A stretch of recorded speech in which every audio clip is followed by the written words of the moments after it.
Hello everyone, मैं हूं अंकुश शेड़ीमार और स्वागत है आप सभी का हमारी इस डिटेल्ड रिवीजन वीडियो सीरीज में फॉर सीए इंटरमीडिएट ऑडिट, जहां पे हम बहुत ही डिटेल्ड में 100% कोर्स कवर करने वाले हैं सीए इंटरमीडिएट ऑडिट का। अभी तक हमने सारे एसेस खत्म कर दिए हैं, आपका chapter number 3 risk assessment and internal control खत्म कर दिया है और आज हम लोग बहुत ही बढ़िया तरीके से डिस्कस करने वाले हैं your companies auditors report order 2020, जिसको हम प्यार से बोलते हैं कारो 2020। तो सर मैं आपको एक और चीज बता देता हूं कि मैं आपके लिए जितने भी रिवीजन वीडियोस ला रहा हूं वो एटलीस्ट 6 से 7 फैकल्टीज के रिवीजन वीडियो को देख के सारी चीजों को, उनमें जो भी बेस्ट चीजें, जो भी बेस्ट मेमोरी टेक्निक्स है, वो सारी चीजों को कंबाइन करके कंसोलिडेट करके, वो सारे एग्जांपल्स को कंसोलिडेट करके खुद के नए मेमोरी टेक्निक्स बना के मैं आपको सारी चीजें एक जगह कंसोलिडेट करने के लिए, मतलब कंसोलिडेट करने की कोशिश कर रहा हूं और फिर आपको प्रोवाइड कर रहा हूं।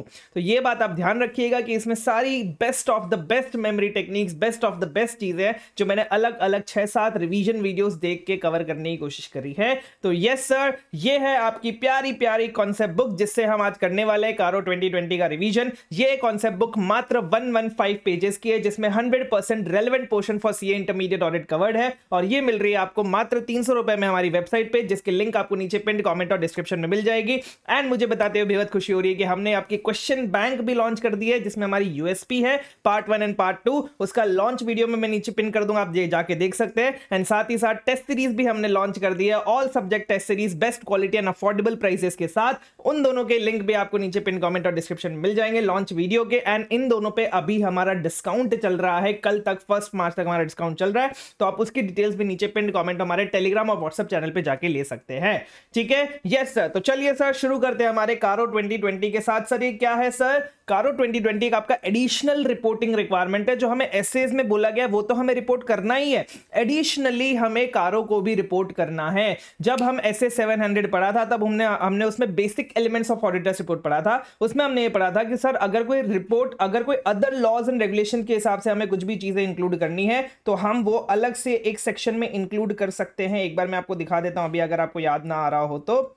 ये है हमारा other reporting responsibilities, report on other legal and regulatory requirements. इस सेक्शन के अंदर हम हमारा कारो की रिपोर्टिंग करते हैं क्योंकि ये कंपनीज ने बोला गया, कंपनीज एक्ट के हिसाब से हमें ये रिपोर्टिंग करनी है, तो अदर लॉज एंड रेगुलेशन हो गया, इसलिए हम वहां पे इसकी रिपोर्टिंग करते हैं। ठीक है, यस सर। तो चलिए अब शुरू करते हैं सर। सबसे पहले हम बात करते हैं ये एप्लीकेबल किस पे होता है सर? ये किस पे एप्लीकेबल होता है? तो ये सारी की सारी कंपनी पे एप्लीकेबल होता है, इंक्लूडिंग फॉरेन कंपनी। कोई बाहर की कंपनी इंडिया में आ रही है तो उस पर भी ये कारो 2020 एप्लीकेबल हो जाएगा, लेकिन कुछ एक्सेप्शंस है। वो एक्सेप्शंस हम लोग डिस्कस करने वाले हैं हमारे हैंड रिटन नोट्स से।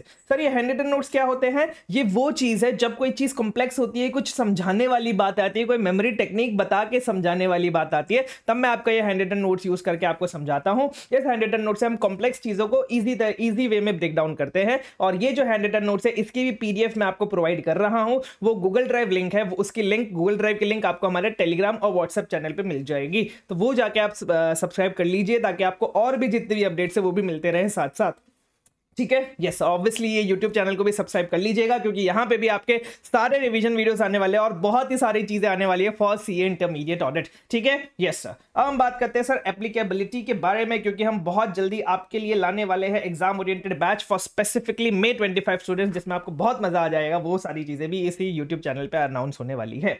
एप्लीकेबिलिटी की बात करते हैं सर, ये कारो एप्लीकेबल किस पे होता है? तो एक लाइन से आप याद रख सकते हैं सारे के सारे एक्सेप्शंस जो भी है सारे। ये कारो किस पे एप्लीकेबल नहीं होगा सर? वन पर्सन जिसने परचेज किया इंश्योरेंस, एक पर्सन ने परचेज किया इंश्योरेंस बैंक से उसने इंश्योरेंस परचेज किया। किसके लिए इंश्योरेंस परचेज किया? उसके स्मॉल आईफोन 8 के लिए, उसके छोटे से आईफोन 8 के लिए उसने इंश्योरेंस परचेज किया बैंक से। किसने परचेज किया? वन पर्सन ने। अब ये जो भी हाईलाइटेड है यही हैं आपके सारे एक्सेप्शंस। ये 4 एक्सेप्शंस हमने पढ़ लिए कि वन पर्सन कंपनी पे अप्लाई नहीं होता, इंश्योरेंस कंपनी पे अप्लाई नहीं होता, बैंकिंग कंपनी पे, सॉरी 5 एग्जेम्पशन है, बैंकिंग कंपनी पे अप्लाई नहीं होता, स्मॉल कंपनी पे अप्लाई नहीं होता एंड सेक्शन 8 कंपनी पे अप्लाई नहीं होता। ये कंपनीज पे कारो एप्लीकेबल नहीं है। अब सर ये जो स्मॉल कंपनी है ना, ये स्मॉल कंपनी की इन्होंने ऐसा लिख तो दिया कि हाँ पे small companies as per companies act पे अप्लाई नहीं होगा, लेकिन ये लोग क्वेश्चन पूछ रहे हैं जहां पे ये लोग आइडेंटिफाई करवाना चाह रहे हैं कि ये स्मॉल कंपनी है या फिर नहीं है। वो आइडेंटिफाई करो और फिर बताओ इस पे कारो एप्लीकेबल होगा कि नहीं होगा। तो अगर ये सारे कंडीशंस है आपके स्मॉल कंपनी के, अगर ये कंडीशंस वो कंपनी फुलफिल कर रही है तो फिर वो स्मॉल कंपनी है और उस पर कारो एप्लीकेबल नहीं होगा। तो हमें ये कंडीशंस भी चेक करने पड़ेंगे। ये आईसीएआई मॉड्यूल में नहीं है, फिर भी आईसीएआई को टेस्ट कर रहा है, तो हमें ये कंडीशंस भी पता होने चाहिए। सर क्या क्या कंडीशन है? सबसे पहला, आपका जो पेड अप कैपिटल है वो 4 करोड़ से ज्यादा नहीं होना चाहिए। ज्यादा बोला मतलब 4 करोड़ तक होना चाहिए। 4 करोड़ होगा तो भी चलेगा। दूसरा, आपका टर्नओवर 40 करोड़ से ज्यादा नहीं होना चाहिए। सारी एंड वाली कंडीशन है, मैं यहां पे एंड लिख देता हूं।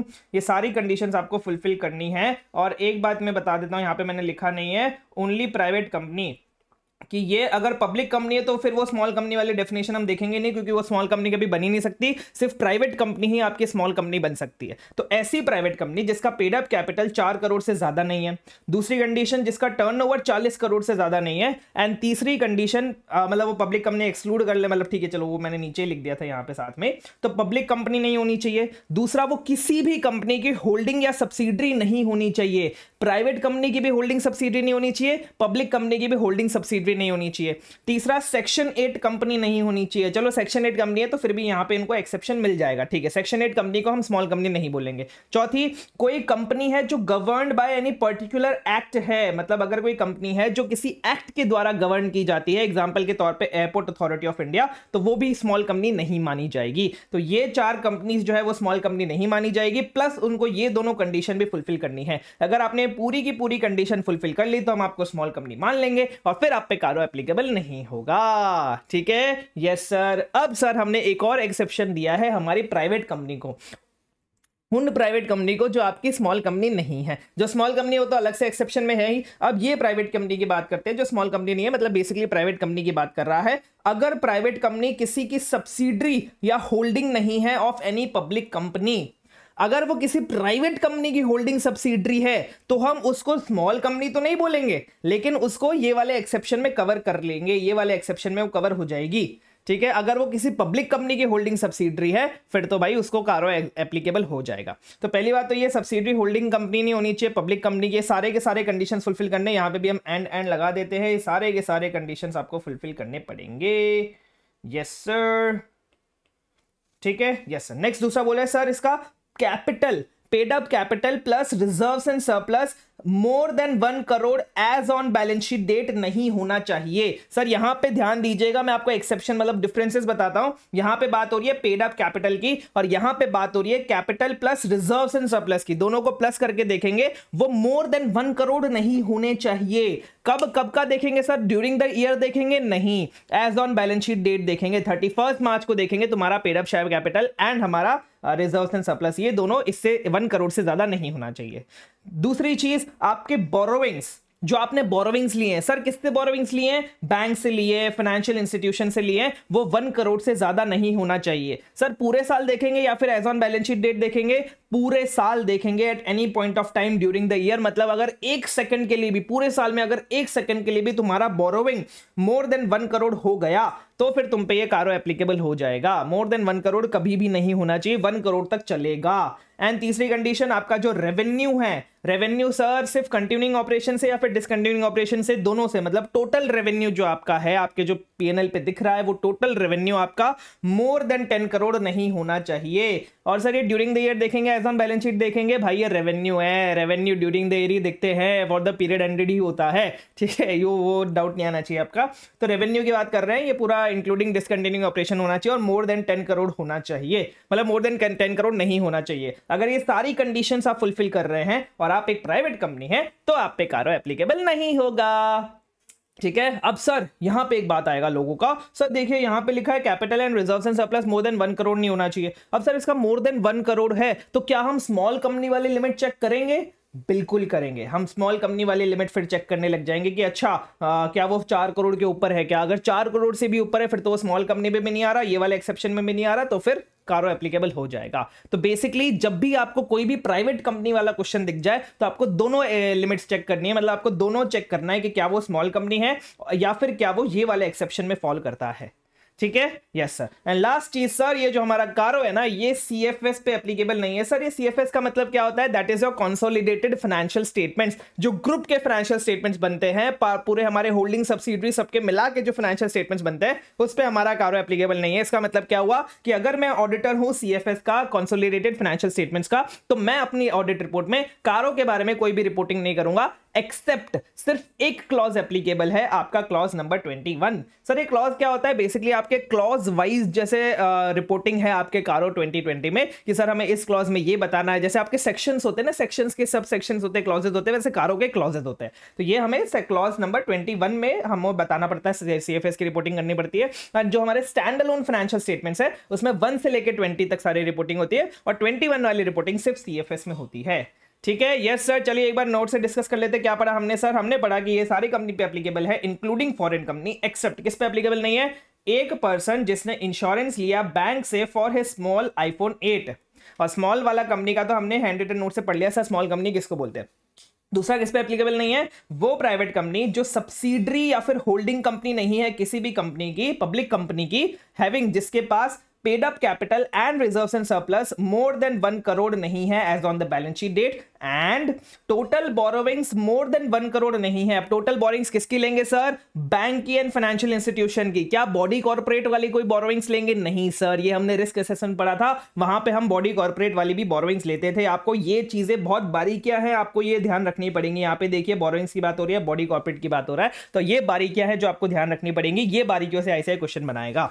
ठीक है, तो बैंक और फाइनेंशियल इंस्टीट्यूशन की बोरोविंग लेनी है, कोई भी eight any point of time during the year अगर आपकी 1 करोड़ से ज्यादा हो गई तो फिर आप पे कारो एप्लीकेबल हो जाएगा। एंड तीसरी क्या कंडीशन है sir? Total revenue including discontinuing operation वाला रेवेन्यू मोर देन 10 करोड़ नहीं होना चाहिए as per the financial statements. और ये जो कारो है ये हमारे कंसोलिडेटेड फाइनेंशियल स्टेटमेंट्स पे भी नहीं लगता है, एक्सेप्ट क्लॉज नंबर 21। ठीक है, अब सर ये पैरा 3 क्या लिखा है सर? तो बेसिकली आपके कारो के अंदर पहले तो पैराग्राफ्स है, जिसमें पैरा 1 में तो ये सारी चीजें दी गई, अगर आपको लिखना चाहे तो आप लिख सकते हैं यहाँ पे, वैसे तो कोई रिक्वायरमेंट नहीं है, लेकिन ये पैराग्राफ 1 में आपकी एप्लीकेबिलिटी दी गई है, और पैराग्राफ 3 में आपका सारे मैटर्स दिए गए जो आपको अपनी ऑडिट रिपोर्ट में इंक्लूड करना है। बेसिकली जो क्लॉजेस आपको अपनी ऑडिट रिपोर्ट में इंक्लूड करना है। तो पैरा 3 की हम बात करते हैं। अब इसमें आपके आते हैं सर 21 क्लॉजेस। सर 21 क्लॉजेस कैसे याद रखेंगे, कैसे याद रखेंगे सर? तो उसके लिए भी मैं आपके लिए लेके आया हूं अलग अलग रिवीजन वीडियोस देख के। तो ये है आपका, आप ऐसे याद रख सकते हैं। इसमें मैंने क्या किया है, इसमें मैंने आपको क्लॉज वाइज, पहले मैं आपको बताऊंगा कि क्लॉज वाइज आप कैसे चीजों को याद रख सकते हैं, और मैंने क्लॉज वाइज, क्लॉज के अंदर जो सब क्लॉजेस हैं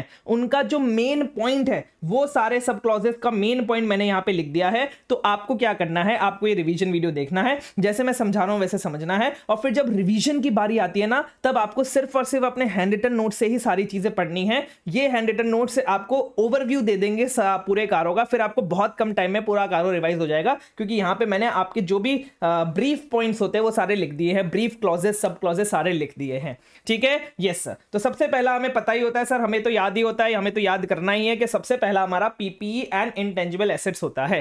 पीपीई एंड इंटेंजिबल एसेट्स होता है। दूसरा हमारा सर क्या है? इंडेस 2। इंडेस 2 क्या है? इन्वेंट्री। तीसरा क्या है sir? Third day is leg day. Leg day मतलब लिग्स। लिग्स मतलब लेग से लिग्स आ जाएगा। लिग्स मतलब क्या होता है sir? Loan, investment, guarantee and security. ठीक है, अब सर हमने थर्ड डे लेग डे कर लिया सर, लेकिन फोर्थ डे में तो थोड़ा थोड़ा लेग में पेन रहता है ना, जिन्होंने जिम किया उनको पता होगा, फोर्थ डे पे भी हमारे थोड़ा थोड़ा लेग में पेन रहता है, इसलिए लिग्स ही कंटिन्यू होगा हमारा, ये लिग्स ही आएगा। बस यहाँ पे थोड़ा सा कंप्लायंस कम हो जाएगा, यहाँ पे हम सिर्फ कंप्लायंस चेक करेंगे, इतनी सारी चीजें चेक नहीं करेंगे। सर ये इतनी सारी चीजें आपने क्या लिखी है वो हम अभी अपने कॉन्सेप्ट बुक से डिस्कस करेंगे कि सर ये क्या क्या क्लॉजेस हमने लिखे हैं। यहाँ पे मैंने बस आपको ब्रीफ में लिख दिया है, तो आपको आगे याद आएगा, आगे काम आएगा। फिर सर 5 तारीख को क्या करेंगे? जितना हमने खर्चा किया है ना, पूरे 1 से 4 तारीख का जितना हमने खर्चा किया है, हम उसको डिपॉजिट कर देंगे 5th डेट को। जो भी हमारी सेविंग्स हुई उसको 5th डेट को हम डिपॉजिट कर देंगे। तो ये जो 5th क्लॉज है वो आपका डिपॉजिट से रिलेटेड है। 6 तारीख को क्या करेंगे सर? खर्चा करने के लिए खर्चा कर लिया, डिपॉजिट भी कर दिया, अब कॉस्ट रिकॉर्ड्स भी मेंटेन कर लो, पता कर लो कहां खर्चा हुआ था, कैसे खर्चा हुआ था। तो खर्चा करने के लिए मेंटेन करेंगे कॉस्ट रिकॉर्ड्स। तो आपका 6th क्लॉज जो है वो कॉस्ट रिकॉर्ड्स के ऊपर है। सर से क्या आता है सर? एस से होता है 7 और एस से होता है स्टैट्यूटरी ड्यूज। तो 7th क्लॉज जो है वो आपका स्टैट्यूटरी ड्यूज पे है। सर 8 से क्या होता है? 8 से आता है सर इनकम टैक्स। अगला है क्लॉज नंबर 8, इनकम टैक्स ने लगा दिया हमारी, वाह ठीक है। तो ये है हमारा क्लॉज नंबर 8। 8। अब हम बात करते हैं सर 9। जैसे हमने 3 में पढ़ा था ना सर, 3 में हमने लिग्स पढ़ा था, वैसे ही 9 क्या है सर, उल्टा फुल्टा क्लॉज है क्लॉज नंबर 3 का। उल्टा फुल्टा क्लॉज कैसे है सर, आपका लिग्स हमने पढ़ा था, वहां पे हमने पढ़ा था लोन्स, इन्वेस्टमेंट, गारंटी, सिक्योरिटी जो हमने दी है। क्लॉज नंबर 9 में हम पढ़ेंगे जो हमने ली है, मतलब हमारी लोन्स एंड बोरोविंग्स, कि सर हमारे लोन्स एंड बोरोइंग्स के लिए हमें क्या रिपोर्टिंग करनी पड़ती है। सर 10 की बात करेंगे, टन टना टन टन हमारा आईपीओ लग गया। 10 होता है आपके आईपीओ के लिए, आईपीओ की बात करता है, प्राइवेट प्लेसमेंट की बात करता है। सर 11 मुल्कों की पुलिस डॉन को पकड़ रही है, लेकिन डॉन को पकड़ना मुश्किल ही नहीं, नामुमकिन है। तो ये मुल्कों की पुलिस डॉन को पकड़ रही है। सर डॉन को क्यों पकड़ रही है मुल्कों की पुलिस, क्योंकि डॉन ने किया है फ्रॉड। तो 11वां हमारा क्या है सर, फ्रॉड। सर 12th से क्या होता है सर, मैं आपको बताता हूँ, मेरी स्टोरी बताता हूँ। सर क्या हुआ, 12th में ना निधि पढ़ती थी, 12th में ना निधि पढ़ती थी, तो 12th क्लास आपका निधि कंपनी पे ऊपर है। सर मैं ना उसको रिलेटेड पार्टी बनाना चाह रहा था, निधि थी ना, तो मैं उसको related party, sir audit language समझ रहे हो ना, रिलेटेड पार्टी बनाना चाह रहा था मैं। तो 13 क्लॉज जो है वो आपका रिलेटेड पार्टी ट्रांजैक्शंस के लिए है। मैं हूं स्टैट्यूटरी ऑडिटर, वो निधि थी, मैं उसको रिलेटेड पार्टी बनाना चाह रहा था, पर वो तो इंटरनल ऑडिटर निकली। मैं तो रिलेटेड पार्टी बनाना चाह रहा था, नहीं बहन की बात नहीं कर रहा, मैं रिलेटेड पार्टी बनाना चाह रहा था, लेकिन वो इंटरनल ऑडिटर निकल गई। तो वो तो इंटरनल ऑडिटर निकली, तो 14th क्लॉज है आपका इंटरनल ऑडिटर के ऊपर। अब इंटरनल ऑडिटर बनके उसने कैश लॉस पकड़े, नॉन कैश ट्रांजैक्शंस पकड़े। एंटिटी में जितने भी नॉन कैश ट्रांजैक्शन थे ना, बिना कैश जिसमें इन्वॉल्व होता है, बार्टर वाले जो ट्रांजैक्शन थे, वो ट्रांजैक्शन उसने पकड़ लिए क्लॉज नंबर 15 में। अब जैसे ही हमारे पास नॉन कैश ट्रांजैक्शंस पकड़े, मतलब कंपनी के पास कैश नहीं था। कैश हम कहां से लाएंगे सर, आरबीआई के पास से कैश लेके आएंगे। तो कंपनी आरबीआई के पास से कैश लेके आई क्लॉज नंबर 16 में। अब सर कैश तो लेके आ गई, लेकिन वो कैश लॉस हो गया, कैश गुम गया, कोई चोरी करके ले गया और कैश लॉस हो गया क्लॉज नंबर 17 में। जैसे ही ऑडिटर को पता चला कि भाई यहां पे तो कैश लॉस हो गया है, एंटिटी के पास कैश ही नहीं है, इतना सारा बड़ा फ्रॉड चल रहा है एंटिटी में, तो ऑडिटर ने रिजाइन कर दिया, स्टैट्यूटरी ऑडिटर ने रिजाइन कर दिया क्लॉज नंबर 18 में। और जैसे ही स्टैट्यूटरी ऑडिटर ने रिजाइन किया, लोगों को पता चल गया भाई कंपनी पे गोइंग कंसर्न का खतरा है। कंपनी गोइंग कंसर्न, मतलब हमारा फंडामेंटल अकाउंटिंग अजम्पशन होता है गोइंग कंसर्न की एंटिटी फोर्सेबल फ्यूचर में कंटिन्यू करेगी, उस पर खतरा आ गया है, ऐसा लोगों को पता चल जाएगा जैसे ही स्टैट्यूटरी ऑडिटर ने रिजाइन कर दिया क्लॉज नंबर 19 में। एंड अगर हमारा कैश लॉस हो गया है तो अब हमारे पास सीएसआर करने के भी पैसे नहीं हैं, अब हम सीएसआर भी नहीं कर सकते क्लॉज नंबर 20 में। और 21 तो आपको पता ही है कि सर ये सीएफएस पे एप्लीकेबल होता है। ये 20 क्लॉजेस आपके स्टैंडअलोन फाइनेंशियल स्टेटमेंट्स पे एप्लीकेबल होते हैं एंड 21 वाला आपका सीएफएस पे एप्लीकेबल होता है। ठीक है, यस सर, ऐसे करके आप क्लॉजेस 21 के 21 याद रख सकते हैं, ऐसे बहुत अच्छे तरीके से आपको सारे क्लॉजेस याद भी आ जाएंगे। अब क्लॉजेस याद रखना एक पार्ट होता है, क्लॉजेस के अंदर याद रखना इज मेन पार्ट। वो अंदर वाली चीजें आपको बहुत बारीकियों से समझनी पड़ेगी, बहुत छोटी छोटी बारीकियां हैं, आपको बहुत ध्यान से सुननी, सारी चीजें सुननी पड़ेंगी। चलिए सबसे पहले हम बात करते हैं सर, सबसे पहला आता है हमारे पास PPE and intangible assets, property plant and equipment and intangible assets. क्या बात करता है सर ये बोलता है सबसे पहले हमें ये पता लगाना है कि क्या कंपनी प्रॉपर रिकॉर्ड्स मेंटेन कर रही है, जिसमें वो लिखती है कि क्या कौन से इंटेंजिबल एसेट्स है, कौन से पीपीई है, क्या क्वांटिटेटिव डिटेल्स हमारी पीपीई की कितने हैं, कैसे है, ये सारी चीजें आपको प्रॉपर रिकॉर्ड्स मेंटेन करती है नहीं करती कंपनी, वो हमें लिखना पड़ेगा। दूसरा, क्या कंपनी प्रॉपर रिकॉर्ड्स मेंटेन कर रही है इंटेंजिबल एसेट्स के लिए, एक पीपीई के लिए था और एक इंटेंजिबल एसेट्स के लिए था। ठीक है, ये सबसे पहली चीज प्रॉपर रिकॉर्ड्स के बारे में। दूसरा, क्या कंपनी फिजिकली वेरीफाई करती है, कंपनी मतलब मैनेजमेंट, क्या मैनेजमेंट फिजिकली वेरीफाई करता है रीजनेबल इंटरवल्स पे। किसको वेरीफाई करता है सर, पीपीई को। मतलब चेक करना कि हमने जो रिकॉर्ड्स में मेंटेन किया है और जो जमीन पे दिख रहा है वो दोनों सेम दिख रहा है कि नहीं दिख रहा है, क्या ये फिजिकली वेरीफाई करती हैं या फिर नहीं करती है। एंड अगर करती है तो उसमें कोई मटीरियल डिस्क्रिपेंसी मिली थी क्या नहीं मिली थी, और अगर मटेरियल डिस्क्रिपेंसी मिली थी, पता चला कि भाई यहां पे तो लिखा हुआ है कि ये मशीनरी है लेकिन हमारे पास है ही नहीं, एक्चुअली में तो नहीं है, तो ऐसी कोई मटेरियल डिस्क्रिपेंसी मिली है या नहीं मिली है, एंड अगर मिली है तो क्या हमने उसको प्रॉपर्ली अपने बुक्स ऑफ अकाउंट्स में एडजस्ट किया है या फिर नहीं किया है। तो बेसिकली दूसरी बात है हमारे फिजिकल वेरिफिकेशन के लिए। तीसरी बात है कि जितनी भी हमारे पास इमूवेबल प्रॉपर्टी है, जितनी भी इमूवेबल प्रॉपर्टी कंपनी ने अपने बैलेंस शीट में दिखा रखी है, उसका टाइटल डीड्स मतलब उसका जो नामकरण होता है वो हमारे नाम पे हुआ है या फिर नहीं हुआ है, कंपनी के नाम पे वो प्रॉपर्टी हेल्ड है या फिर नहीं है। और ये अदर देन लीज्ड प्रॉपर्टी की बात कर रहा है कि मतलब कोई इमूवेबल प्रॉपर्टी है जो हमारे बैलेंस शीट में दिख रही है और वो लीज्ड प्रॉपर्टी नहीं है, तो उसका जितना भी प्रॉपर्टी हमारे बैलेंस शीट में दिख रही है वो सबका हमारे नाम पे होना चाहिए, उसका ओनरशिप हमारे नाम पे होना चाहिए। सर लीज प्रॉपर्टी को क्यों हटा दिया, क्योंकि सर वो तो हम लीज करके लेके आए हैं, लीज का मतलब होता है रेंट पे लिए हमने किसी से, तो वो रेंट पे लेने से हम ओनर थोड़ी बन गए, ओनर तो कोई और ही होगा ना। तो इसके अलावा जो प्रॉपर्टीज है वो हमारे नाम पे होनी चाहिए। एंड अगर नहीं है तो हमें उसकी डिटेल्स देनी पड़ेगी इस फॉर्मेट में। सर क्या डिटेल्स देनी पड़ेगी, क्या प्रॉपर्टी उसको डिस्क्राइब करो, उसकी ग्रॉस कैरिंग वैल्यू आपके बुक में क्या है वो डिस्क्राइब करो, वो किसके नाम पे है वो प्रॉपर्टी वो बताओ, क्या जिसके नाम पे वो हमारा प्रोमोटर है, डायरेक्टर है या फिर रिलेटिव है या फिर कोई एम्प्लॉय है वो बताओ, पीरियड किस बार कब तक हमने उसको होल्ड कर रखा है, कब से हम उसको होल्ड करते आ रहे हैं वो बताइए। लास्ट में ये बताइए कि भाई वो आपके नाम पे क्यों नहीं है। आप अगर बैलेंस शीट में दिखा रहे हैं कि आपकी प्रॉपर्टी है तो वो आपके नाम पे क्यों नहीं है तो वो आपको बताना पड़ेगा। एंड अगर कोई डिस्प्यूट है, नाम में कोई डिस्प्यूट चल रहा है तो वो भी हमें बताना पड़ेगा हमारे कारों के क्लॉज 1 में। ठीक है, यस सर। अब सर नेक्स्ट बात करेंगे हम रीवैल्यूएशन की, कि क्या आपने पीपी या फिर इंटेंजिबल एसेट्स को रीवैल्यू किया है ड्यूरिंग द ईयर, एंड अगर किया है तो क्या वो रीवैल्यूएशन रजिस्टर्ड वैल्यूअर ने किया था, क्योंकि भाई आप खुद से तो नहीं कर सकते, कोई रजिस्टर्ड वैल्यूअर होगा, कोई ऑथराइज बंदा होगा, वही रीवैल्यूएशन कर सकता है। एंड अगर किया था तो हमें चेंज वाला अमाउंट बताइए, कितना चेंज आया, अगर चेंज 10% और मोर था तो, मतलब अगर 10% से नीचे था तो फिर हमें चेंज जानने का मतलब नहीं है, हाँ ठीक है कर लो जितना करना है, लेकिन अगर तुमने रीवैल्यूएशन किया है और चेंज जो है वो 10% और मोर है तब तुम्हें बताना पड़ेगा। अब सर ये 10% कैसे लेंगे, मतलब आप मुझे एक बात बताइए, यहाँ पे होता है बिल्डिंग होता है अलग अलग पीपीए में, एक फर्नीचर होता है, एक लैंड होता है और यहाँ पे टोटल होता है, तो हमें ये टोटल में अगर 10% और मोर का चेंज आ रहा है वो बताना है, या फिर individual each class of PP में 10% और मोर का चेंज आ रहा है तो वो बताना है। तो यहाँ पे लिखा गया है कि हमें ईच क्लास ऑफ पीपी या फिर इंटेंजिबल एसेट देखना पड़ेगा। हर एक क्लास में अगर 10% और मोर का चेंज आ रहा है, जिस क्लास में 10% और मोर का चेंज आ रहा है उस क्लास को रिपोर्ट करना पड़ेगा।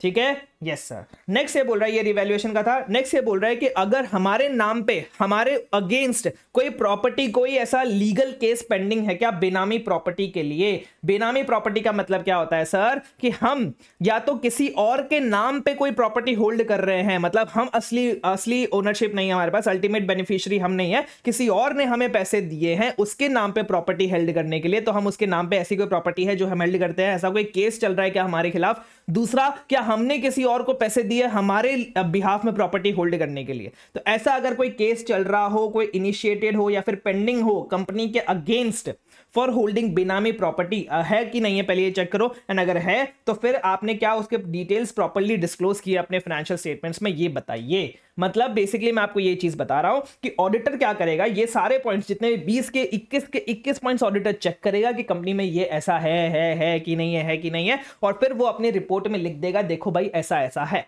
ठीक है, यस सर, ये था हमारा पहला। ठीक है, यस सर। अब नेक्स्ट हम बात करते हैं सर इन्वेंट्री की। इन्वेंट्री में क्या है सर, वही फिजिकल वेरिफिकेशन जो हमने ऊपर किया, वही फिजिकल वेरिफिकेशन में इन्वेंट्री का भी करेंगे, और देखेंगे कि क्या रीजनेबल इंटरवल्स पे मैनेजमेंट ने फिजिकल वेरिफिकेशन किया है या फिर नहीं किया।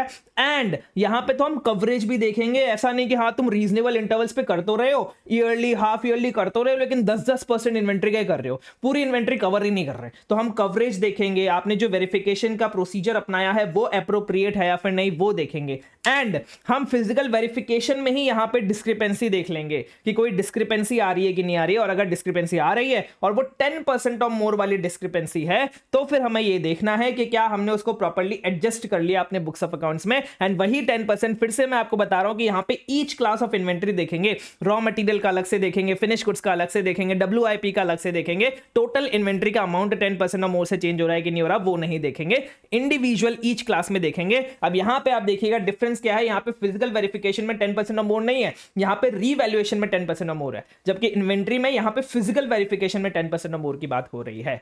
ठीक है, यस सर, ये डिफरेंसेस है जो आपको ध्यान रखने पड़ेंगे। नेक्स्ट ये बोल रहा है कि अगर कंपनी के पास sanctioned working capital limit more than 5 crore है, क्या बोला मैंने, सैंक्शनड का मतलब क्या होता है कि सर हम होम लोन ले गए, कंपनी ने, बैंक ने हमें बोला कि ठीक है हम आपको 10 लाख का होम लोन सैंक्शन कर देते हैं, बैंक ने मुझे 10 लाख का होम लोन सैंक्शन कर दिया, मैंने अभी उसमें से यूटिलाइज 1 लाख किया, मतलब 1 लाख मैंने उनसे लिया और फिर मेरे बिल्डर को दे दिया। तो इसमें मुझे ये बताइए सैंक्शनड अमाउंट अलग होता है, जो बैंक ने आपको टोटल अमाउंट सैंक्शन किया है यहां पे 10 लाख है, एंड यूटिलाइज्ड अमाउंट अलग होता है, जो मैंने 1 लाख यूटिलाइज कर लिया उसको यूटिलाइज्ड अमाउंट बोलते हैं। तो यहां पे पे सैंक्शन की बात हो रही है, आपने यूटिलाइज किया नहीं किया मुझे फर्क नहीं पड़ता, लेकिन अगर आपका वर्किंग कैपिटल लिमिट का सैंक्शन अमाउंट मोर देन 5 करोड़ है तब हमें ये रिपोर्टिंग करनी है। क्या रिपोर्टिंग करनी है? इन एग्रीगेट, मतलब ऐसा नहीं एक बैंक से मोर देन 5 करोड़ होना चाहिए, इन एग्रीगेट हमने जितने भी वर्किंग कैपिटल लिए हैं उन सबको मिला लेंगे फ्रॉम बैंक्स या फिर फाइनेंशियल इंस्टीट्यूशंस। और जो मैंने ये वर्किंग कैपिटल लिमिट लिया है ये on the basis of security of current assets लिया है।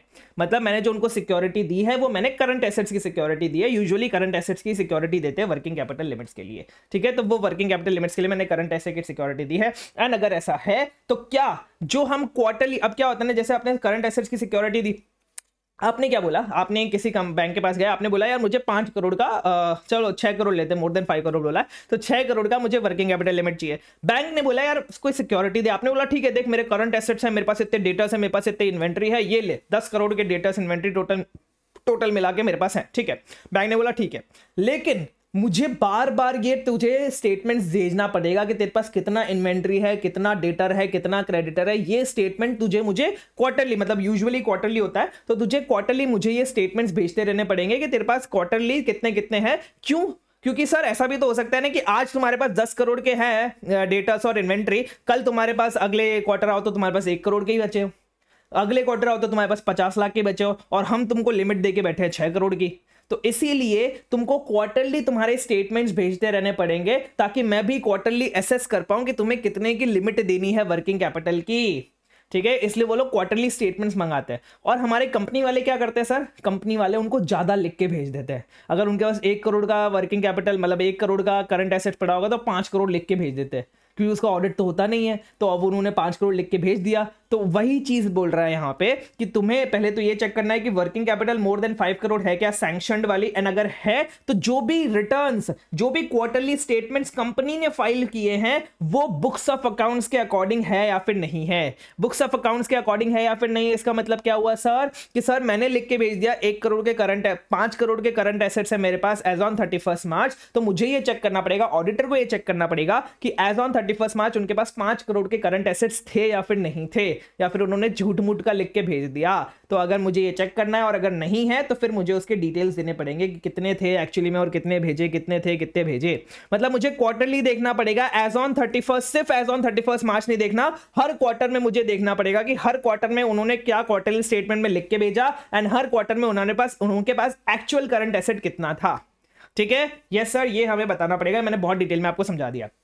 थर्ड हम बात करते हैं loan investment guarantee and security की। इसमें बोल रहा है कि कंपनी ने अगर कोई इन्वेस्टमेंट किया है, गारंटी दी है, सिक्योरिटी दी है, लोन्स और एडवांसेस दिया है, भले ही वो सिक्योर्ड हो या फिर अनसिक्योर्ड हो। सर किसको दिया है? किसी को भी दिया है, कंपनी को दिया है, फर्म को दिया है, एलएलपी को दिया है, कोई भी अदर पार्टी को दिया है। अगर दिया है तो सबसे पहले हमें यह बताना है क्या कंपनी ने कोई लोन्स एंड एडवांसेस, गारंटी या सिक्योरिटी दी थी किसी भी अदर एंटिटी को, ठीक है? एंड अगर दी थी तो हमें इंडिकेट करना है। क्या इंडिकेट करना है सर? क्या बताना है? Aggregate amount during the year जो उन्होंने दिया, कितना अमाउंट ड्यूरिंग द ईयर उन्होंने दिया है। दूसरा, कितना बैलेंस आउटस्टैंडिंग है at the balance sheet date. ऐसा भी हो सकता है ना, जितना अमाउंट हमने दिया उसमें से कुछ रिटर्न आ गया, कुछ बैलेंस बचा, तो तुम्हें बैलेंस बताना है outstanding as on balance sheet date. किसके लिए सर? जो भी loans, advances, guarantee and security तुमने दी थी।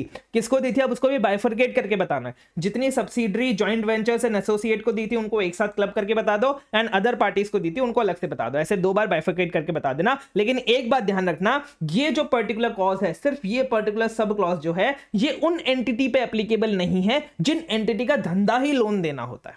अब जैसे बैंक है, बैंक का प्रिंसिपल बिजनेस जो है वो लोन देना है, बैंक का प्रिंसिपल बिजनेस लोन देना है। अब वो इतने सारे लोन देते हैं ड्यूरिंग द ईयर, इतने सारे आउटस्टैंडिंग होते हैं, उनका मेन बिजनेस ही यही है। तो क्या मैं कारों में उसकी रिपोर्टिंग करूं, अलग से हाईलाइट करने की जरूरत है? नहीं सर, उनका तो धंधा ही है। अगर मैं अलग से हाईलाइट करने जाऊं ना, मैं ये सारी चीजें चेक करने जाऊं ना, तो कितना टाइम मेरा वेस्ट हो जाएगा। तो अगर ऐसी कोई एंटिटी है जिसका मेन प्रिंसिपल बिजनेस लोन देना नहीं है, फिर भी उसने लोन दिया है, तो ये कुछ गलत, मतलब ये कुछ अलग से हटके बात है, तब मुझे रिपोर्ट करना पड़ेगा। नहीं तो जिस एंटिटी का नॉर्मल बिजनेस ही लोन दे रहा है उसके लिए मुझे ये सारी रिपोर्टिंग करने की जरूरत नहीं है। लेकिन ये सिर्फ क्लॉज 1 पे एप्लीकेबल, मतलब क्लॉज ए पे एप्लीकेबल है, सब क्लॉज ए पे एप्लीकेबल है, बाकी सारे क्लॉजेस पे एप्लीकेबल नहीं है। ये ध्यान रखना आप, ठीक है? Yes sir. दूसरा, क्या कोई इन्वेस्टमेंट है, गारंटी है, सिक्योरिटी है, एंड अगर दी है तो उसका क्या टर्म्स एंड कंडीशन है, लोन्स एंड एडवांसेस का मतलब ये सारी जितनी भी चीजें हैं, क्या वो प्री जुडिशियल है to companies interest. Prejudicial मतलब क्या होता है? हार्मफुल, हार्मफुल मतलब मैं आपको एग्जांपल के तौर पे बताता हूं भाई, यूजुअली ना मार्केट में रेट ऑफ इंटरेस्ट चल रहा है किसी को भी लोन देने का 12%, और कंपनी ने किसी को लोन दिया है 4% पे, 5% पे, तो कंपनी के इंटरेस्ट पे खतरा है, ये कंपनी का इंटरेस्ट यहां पे मीट नहीं हो रहा। तो अगर ऐसी चीजें हैं जो प्री जुडिशियल है टू कंपनीज इंटरेस्ट, तो फिर हमें बताना पड़ेगा, तो फिर हमें रिपोर्ट करना पड़ेगा। तीसरी चीज, जो भी लोन्स एंड एडवांसेस दिए हमने, उसमें क्या शेड्यूल ऑफ पेमेंट प्रिंसिपल और इंटरेस्ट का स्टिपुलेटेड है। स्टिपुलेटेड मतलब क्या, स्पेसिफाइड है, लिखा हुआ है। शेड्यूल ऑफ पेमेंट तो लिखा होना चाहिए ना, ऐसे ही थोड़ी मैं किसी को भी लोन दे दूंगा भाई तू जब मर्जी हो तब दे देना। शेड्यूल ऑफ पेमेंट भी होना चाहिए, तुझे कब कब इंटरेस्ट देना है, कितना कितना इंटरेस्ट देना है, कितना कितना प्रिंसिपल देना है, तो वो शेड्यूल ऑफ पेमेंट है या फिर नहीं है। एंड क्या जो रिसीट्स है, जो मिलता है तुमको, पेमेंट मिल जाता है क्या, वो रेगुलरली मिलता है कि नहीं मिलता है। नेक्स्ट, कोई अमाउंट ओवर ड्यू है तो हमें बताना है कितना अमाउंट ओवर ड्यू है for more than 90 days. More than 90 days वाला ओवर ड्यू अमाउंट हमें बताना है। एंड क्या हमने कोई स्टेप्स लिए हैं फॉर रिकवरी, उससे पैसे वापस लेने के लिए, क्या हमने कोई स्टेप्स लिए या फिर नहीं लिए, वो हमें बताना है। अगर कोई लोन एडवांसेस है जिसको ग्रांट किया है, जो during the year fall due हो गया था, ड्यू मतलब क्या भाई, हमने 5 साल पहले दिया था बोल के कि 5 साल बाद दे देना, तो ड्यूरिंग द ईयर ये अमाउंट हमारा ड्यू था, हमको लोगों से लेना था, लेकिन उसको हमने या तो रिन्यू कर दिया, हमने बोला तो और 5 साल के लिए रख ले, हमने एक्सटेंड कर दिया कि ठीक है तो 1 साल के लिए और रख सकता है, 1 साल के लिए मैं तेरा एक्सटेंड कर रहा हूं, या फिर हमने फ्रेश लोन्स दे दिए ओवर ड्यू सेटल करने के लिए। हमने उसको बोला देख तू मुझे देगा 10 लाख रुपए, ठीक है, मैं क्या करता हूं, तेरे पास पैसे है नहीं, मैं क्या करता हूं, मैं तेरे को 10 लाख का लोन इश्यू कर देता हूं और तू वही 10 लाख मुझे पुराने ओवर ड्यू के बदले में दे दे। मतलब बेसिकली हमने उससे पैसे नहीं लिए, हमने फ्रेश लोन दे दिया, हमने उससे पैसे लिए नहीं। तो ये अगर ऐसा कोई केस है तो फिर हमें मतलब जो भी एग्जिस्टिंग लोन हमने सेम पार्टी को दिया ऑब्वियसली, तो फिर हमें स्पेसिफाई करना पड़ेगा कितने अमाउंट ऑफ सच लोन को हमने ऐसे रिन्यू किया है, एक्सटेंड किया है, फ्रेश लोन्स दिए हैं, एंड परसेंटेज कितना है उसका टोटल लोन्स के लिए, टोटल लोन्स के अगेंस्ट उसका कितना परसेंटेज बनता है, ठीक है। एंड ये पर्टिकुलर चीज उन बिजनेस पे एप्लीकेबल, उन कंपनी पे एप्लीकेबल नहीं होगी जिनका प्रिंसिपल बिजनेस लोन देना होता है, क्योंकि भाई उनके धंधे में ये सब चलता रहता है, रिन्यू करना, एक्सटेंड करना, फ्रेश लोन देना, ये सब चलता रहता है। लेकिन भाई अगर कोई ऐसी एंटिटी है जो लोन देती नहीं है लेकिन उसने फिर भी किसी को लोन दिया और अब वो उसको रिन्यू भी कर रही है, एक्सटेंड भी कर रही है, नया लोन दे रही है, तो ये तो दिक्कत वाली बात है, फिर तो हमें हाईलाइट करना पड़ेगा, ठीक है। तो अगर कोई प्रिंसिपल बिजनेस जिसका लोन देने वाला है उसमें ये वाला क्लॉज और हमारा ये वाला क्लॉज नहीं लगेगा, ठीक है, यस सर। नेक्स्ट हम बात करते हैं, लास्ट चीज हमें बतानी है, अगर किसी कंपनी ने कोई लोन्स एंड एडवांसेस दिया है, जो बोला कि भाई तू जब मैं मांगू तब तू दे देना, ठीक है, या फिर जब मैंने पीरियड ऑफ रीपेमेंट स्पेसिफाई नहीं किया, मतलब तुझे कब वापस देना है ना मैंने बताया ना तूने बोला कि तू इतने देर में वापस दे देगा, तो अगर ऐसी कोई सिचुएशन है तो हमें एग्रीगेट अमाउंट बताना है, कितना अमाउंट हमने ऐसे लोन्स एंड एडवांसेस में दिया है, परसेंटेज क्या है टोटल लोन्स ग्रांटेड का, ड्यूरिंग द ईयर मैंने जितने भी टोटल लोन ग्रांट किए उसमें से टोटल में से इतना परसेंटेज कौन से लोन का है, एंड तीसरी चीज क्या एग्रीगेट अमाउंट मैंने ऐसा कोई लोन किसी को प्रोमोटर्स को दिया है या फिर कोई रिलेटेड पार्टी को दिया है, तो वो भी मुझे अलग से बताना पड़ेगा कि हाँ भाई मैंने ना प्रोमोटर्स को या फिर रिलेटेड पार्टी को ये वाला लोन दिया हुआ है जो रीपेबल और डिमांड है, या फिर मैंने रीपेमेंट का शेड्यूल ही नहीं बताया हुआ है, ठीक है। ये आपके 6 के 6 क्लॉज हो गए हमारे, सब क्लॉजेस हो गए हमारे क्लॉज नंबर 3 के। अब sir third day is leg day, तो फोर्थ डे भी लेग्स डे होगा, बस उसमें थोड़ी कंप्लायंस हम चेक करने वाले। तो लोन्स इन्वेस्टमेंट गारंटी सिक्योरिटी हमने दी है तो हमें सेक्शन 185 एंड 186 की कंप्लायंस को चेक करना पड़ेगा, अगर हमने कंप्लाई नहीं किया है तो उसकी डिटेल्स बतानी पड़ेगी। नेक्स्ट हम बात करते हैं सर, सारे खर्चे करने के बाद 5th डे को डिपॉजिट कर देंगे, तो डिपॉजिट्स की बात हो रही है, जो डिपॉजिट्स है या फिर जो भी डीम्ड टू डिपॉजिट्स है, ये सारा हमारा कंपनीज लॉ की बात होती है, ठीक है। जो भी डीम टू बी डिपॉजिट्स है जो कंपनी ने एक्सेप्ट किए हैं, क्या वो डायरेक्टिव्स ऑफ आरबीआई को फुलफिल करते हैं, आरबीआई के डायरेक्शंस के हिसाब से हमने डिपॉजिट एक्सेप्ट किए। दूसरा, हमने सेक्शन 73 टू 76 को कंप्लाई किया है, एंड अगर कंप्लाई नहीं किया है तो क्या नेचर ऑफ कॉन्ट्रावेंशंस थे, क्या हमने कंप्लाई नहीं किया उसको बताइए, एंड जो भी ऑर्डर है कंपनी लॉ बोर्ड का, आरबीआई का एक्सेट्रा, वो हमने कंप्लाई किया या फिर नहीं किया, वो भी हमें बताना पड़ेगा, ठीक है, यस सर। अब सर डिपॉजिट आपने खर्चे कर लिए, 5th डे को डिपॉजिट कर दिया, अब 6ठे दिन पे उसके सारे खर्चों को अपने कॉस्ट रिकॉर्ड्स में मेंटेन कर लो। तो हमें ये बताना है कि क्या as per section 148 of the companies act, जिस कंपनी का हम ऑडिट कर रहे हैं उसको कॉस्ट रिकॉर्ड्स मेंटेन करने के लिए सीजी ने बोला है या फिर नहीं बोला है। मतलब सेक्शन 148 में जो भी उसको चीजें हैं, जो भी लिमिट्स है उसको कंप्लाई कर रहा होगा, तो उसको कॉस्ट रिकॉर्ड्स मेंटेन करने हैं, तो क्या उसको मेंटेन करने हैं, एंड अगर मेंटेन करने थे तो क्या उसको रिकॉर्ड्स को मेंटेन किए या फिर नहीं किए। मतलब यहां पे एक बात ध्यान दे दीजिए, हमें कॉस्ट ऑडिट नहीं करना है, हमें जाके चेक नहीं करना है कि कॉस्ट रिकॉर्ड सही से मेंटेन हुए या फिर नहीं हुए, हमें सिर्फ इतना देखना है कि हाँ इन्होंने कॉस्ट रिकॉर्ड्स बनाए हैं, सही बनाए नहीं बनाए हमें मतलब नहीं है, हमें तो बस ये देखना है तुमको बनाने के लिए बोला था तुमने बनाए बना लिया, बस इतना रिपोर्ट करना है अपने को, ठीक है, यस सर। से 7 से स्टैट्यूटरी ड्यूज। तो स्टैट्यूटरी ड्यूज में दो रिपोर्टिंग है। सबसे पहला हमें ये देखना है क्या कंपनी रेगुलरली अपना अनडिस्प्यूटेड, एक होता है आपका डिस्प्यूटेड, एक होता है अनडिस्प्यूटेड। डिस्प्यूटेड मतलब क्या कि सर मुझे बोला गया इतना टैक्स भरो, मेरे हिसाब से इतना टैक्स नहीं भरना है, तो मैंने कोर्ट में अपील फाइल कर दी, उसको मैं बोलूंगा डिस्प्यूटेड, कि दोनों के बीच में डिस्प्यूट है इसलिए पे नहीं किया गया है अभी तक। और एक होता है आपका अनडिस्प्यूटेड, जो मेरे को गवर्नमेंट ने बोला कि इतना टैक्स बनता है, मुझे ही पता है मेरा इतना टैक्स बनता है, मैंने कोई डिस्प्यूट रेज नहीं किया है, तो उसको मैं बोलता हूं अनडिस्प्यूटेड। तो अगर ऐसा कोई टैक्स है, ऐसा कोई स्टैट्यूटरी ड्यूज है, सर मैं टैक्स क्यों कर रहा हूं, स्टैट्यूटरी ड्यूज है बेसिकली इसका मेन वर्ड जो है। स्टैट्यूटरी ड्यूज मतलब क्या, गवर्नमेंट को देने वाला ड्यूज, आपका सेल्स टैक्स हो गया, वैल्यू एडेड टैक्स हो गया, जीएसटी हो गया, इनकम टैक्स हो गया, सारे ड्यूज की बात कर रहे हैं। स्टैट्यूटरी गवर्नमेंट को हम ड्यूज पे करते हैं वो। तो स्टैट्यूटरी ड्यूज अगर कोई अनडिस्प्यूटेड है तो क्या हम उसको रेगुलरली डिपॉजिट करते हैं, क्या हमने कोई ऐसा कोई कहीं पे हमने डिले कर दिया क्या, ये सारी चीजें हमें बतानी पड़ेगी। एंड अगर हम उसको रेगुलरली डिपॉजिट नहीं करते तो ऐसे कितने आउटस्टैंडिंग स्टैट्यूटरी ड्यूज है। आउटस्टैंडिंग स्टैट्यूटरी ड्यूज मतलब क्या, as on last day of financial year जो आउटस्टैंडिंग है, outstanding on balance sheet date. अगर कोई 31 मार्च को स्टैट्यूटरी ड्यूज हमने पे नहीं किया है जो हमें पे करना चाहिए था, वो ड्यूज की बात हो रही है। एंड वो भी वो ड्यूज, उनमें से भी वो ड्यूज लेंगे जो मोर देन 6 मंथ्स के लिए आउटस्टैंडिंग है फ्रॉम द ड्यू डेट। मतलब 6 मंथ्स अगर हम ले, 31 मार्च से पहले 6 मंथ्स मतलब बिफोर 1 अक्टूबर, मतलब अप टू 30 सितंबर अगर कोई स्टैट्यूटरी ड्यूज ड्यू हो गया था और हमने उसको 31 मार्च तक पे नहीं किया है, 31 मार्च तक भी वो आउटस्टैंडिंग है, तब हमें बताना पड़ेगा, तब हमें इंडिकेट करना पड़ेगा। एक बात, 2-3 चीजें इसमें बहुत क्लियरली सुन लो। अगर कोई 1 अक्टूबर के बाद वाला ड्यू है, भले ही वो 31 मार्च को पेंडिंग है, भले ही वो 30 अप्रैल, 30 मई, 30 जून तक पेंडिंग है, तो भी हमें फर्क नहीं पड़ता, क्योंकि एज ऑन 31 मार्च वो मोर देन 6 मंथ्स के लिए पेंडिंग नहीं है। पहली चीज ये। दूसरा, अगर कोई ड्यूज है जो पहले जनवरी से पेंडिंग चला आ रहा है, मतलब जनवरी नहीं, अप्रैल से पेंडिंग चला आ रहा है, लेकिन हमने उसको 31 मार्च को पे कर दिया था, वो 31 मार्च को आउटस्टैंडिंग नहीं है, फिर भी हम उसको नहीं लेंगे अपनी रिपोर्टिंग में। ऐसा कोई ड्यूज है जो हमने 31 बिफोर 1 अक्टूबर वो ड्यू हो गया था, 31 मार्च को आउटस्टैंडिंग था, 1 अप्रैल को हमने उसको पे कर दिया, तो भी हम उसकी रिपोर्टिंग करेंगे क्योंकि वो 31 मार्च को आउटस्टैंडिंग था। भले हमने सब्सिक्वेंटली पे कर दिया, फिर भी हम उसकी रिपोर्टिंग करेंगे, क्योंकि हम as on last day of financial year देखेंगे। सारी दिक्कतें, जो सारे डाउट्स है आपके, वो सारे सॉल्व कर रहा हूं मैं एक एक करके, क्योंकि बहुत सारी क्वेरीज मुझे आती है। जब मैंने सीए फाइनल पे भी ऐसा टॉपिक पढ़ाया हुआ है तो उसमें ये सारी क्वेरीज आ रही थी, तो मैंने वो बता दिया आपको।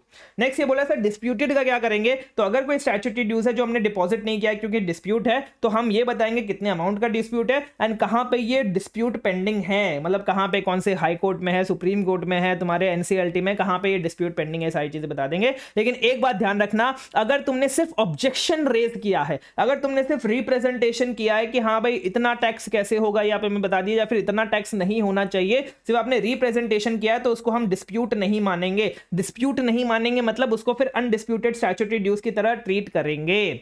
ठीक है, यस। तो आपने ऑब्जेक्शन लेटर दिया है तो फिर हम उसको डिस्प्यूटेड ड्यूज नहीं मानेंगे। ठीक है, आपको प्रॉपर अपील फाइल करनी पड़ेगी, तब वो डिस्प्यूटेड ड्यूज बनेगा। नेक्स्ट हम बात करते हैं सर अगला क्लॉज नंबर 8, इनकम टैक्स में लगा दिया मेरे वार्ड। मतलब कोई अगर ऐसा ट्रांजैक्शंस है जो हमने पिछले ईयर में रिकॉर्ड नहीं किया था, डिस्क्लोज नहीं किया था as income in our books of accounts, पिछले साल में हमने ऐसे ही जाने दिया था भाई इसको हम इनकम नहीं दिखाएंगे, इसको चोरी करेंगे, इस इनकम की चोरी करेंगे, लेकिन हमने इस साल हमने उसको डिस्क्लोज कर दिया एज एन इनकम।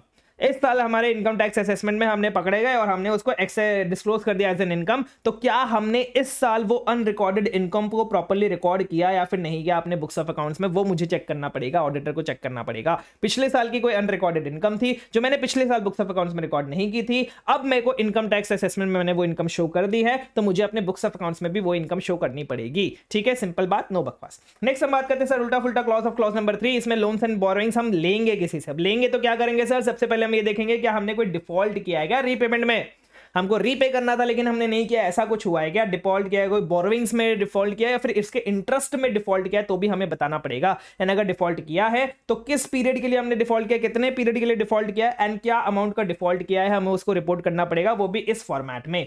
क्या फॉर्मेट है सर, सबसे पहले कौन सी बोरोइंग थी, क्या नेचर था बोरोइंग का, दूसरा किससे लिया था हमने, अब किससे लिया था उसमें आपको लेंडर वाइज बताना पड़ेगा नाम के साथ कि भाई इसका ये नाम है, इसका ये नाम है, वो भी सिर्फ 3 पर्टिकुलर केसेस में, आपका बैंक के केस में, फाइनेंशियल फाइनेंशियल इंस्टीट्यूशन के केस में, गवर्नमेंट के केस में। बाकी सारे केसेस में हम नाम एक एक इंडिविजुअल नाम देने की जरूरत नहीं है। अमाउंट कौन सा पे आपने नहीं, कितना अमाउंट आपने पे नहीं किया है ड्यू डेट पे, क्या वो प्रिंसिपल है या फिर वो इंटरेस्ट है, क्या कितने नंबर ऑफ डेज हैं जिसके लिए डिले चला आ रहा है, ये कब से आपने पे नहीं किया है, एंड क्या रिमार्क्स है, अगर कोई रिमार्क्स है तो आपको देना चाहे तो आप दे सकते हैं। ये बेसिकली डिफॉल्ट एंड रीपेमेंट है। दूसरा, सर ये डिफॉल्ट तो हो गया, लेकिन क्या आपको विलफुल डिफॉल्टर डिक्लेयर किया है किसी भी बैंक और फाइनेंशियल इंस्टीट्यूशन ने या फिर किसी अदर लेंडर ने? एक होता है डिफॉल्टर की भाई मजबूरी थी, पैसे थे ही नहीं इसलिए हमने डिफॉल्ट कर दिया, इसलिए डिफॉल्ट हो गया। एक होते हैं विलफुल डिफॉल्टर जिनके पास पैसे होते हैं फिर भी जानबूझ के वो लोग डिफॉल्ट करते हैं, उनको